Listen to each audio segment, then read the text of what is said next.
கடலூர் அருகே பொதுவெளியில் மது அருந்தியதை தட்டி கேட்டதற்காக அப்பாவி இளைஞரை கொடூரமாக தாக்கிய கும்பல் மீது நடவடிக்கை எடுக்க வலியுறுத்தி கிராம மக்கள் காவல் நிலையத்தை முற்றுகையிட்டனர். கடலூர் மாவட்டம் குள்ளஞ்சாவடியை அடுத்த அம்பலவாணன்பேட்டையைச் சேர்ந்த முருகவேல் என்பவர் சாலையில் அமர்ந்து மது அருந்தியவர்களை தட்டி கேட்டுவிட்டு வீட்டுக்கு சென்றுள்ளார். இதனால் ஆத்திரமடைந்த அந்த கும்பல் முருகவேல் மீது வீடு புகுந்து தாக்குதல் நடத்தியுள்ளது. அத்துடன் முருகவேலை வெளியில் இழுத்து வந்து ரத்தம் சொட்ட சொட்ட கொடூரமாக அடித்து துன்புறுத்தியுள்ளனர். இது தொடர்பாக 4 பேரை காவல்துறையினர் கைது செய்துள்ளனர். அவர்களில் தாக்குதலுக்குள்ளான முருகவேலும் ஒருவராவார். மருத்துவமனையில் சேர்த்து சிகிச்சை அளிப்பதற்கு பதிலாக முருகவேலை கைது செய்திருக்கும் காவல்துறையினரின் நடவடிக்கை கிராம மக்களிடையே அதிர்ச்சியை ஏற்படுத்தியுள்ளது. வன்முறையில் ஈடுபட்ட அனைவரையும் கைது செய்ய வலியுறுத்தி குள்ளஞ்சாவடியில் கிராம மக்களுடன் இணைந்து பாமகவினர் மறியலில் ஈடுபட்டனர்.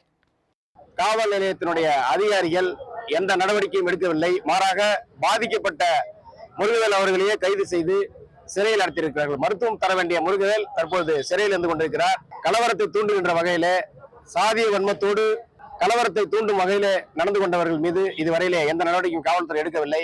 ஓரிரு நாட்களில் சம்பந்தப்பட்ட குற்றவாளிகளை கைது செய்ய வேண்டும். இதே போன்று கடந்த காலங்களிலே, கடந்த 10 ஆண்டு காலமாக இதே போன்ற சம்பவங்கள் ஈடுபட்டுக் கொண்டிருக்கிறார்கள். காவல்துறையினர் நேர்மையாக காவல்துறைக்கே இருக்கக்கூடிய அந்த தெம்போடு அவர்கள் பணியை செய்தார்கள் என்று சொன்னால் இது போன்று கலவரங்கள் இங்கே நடைபெறாது. பாமக தெற்கு மாவட்ட செயலாளர் செல்வ மகேஷ், மாவட்ட தலைவர் தட்சிணாமூர்த்தி உள்ளிட்ட நிர்வாகிகளும் மறியல் போராட்டத்தில் பங்கேற்றனர். இதேபோல் குள்ளஞ்சாவடி காவல் நிலையத்தையும் கிராம மக்களும் பாமகவினரும் முற்றுகையிட்டனர். அவர்களை கலைந்து செல்லுமாறு கேட்டுக்கொண்ட காவல்துறையினர் குற்றவாளிகள் மீது உறுதியாக நடவடிக்கை எடுக்கப்படும் என தெரிவித்தனர்.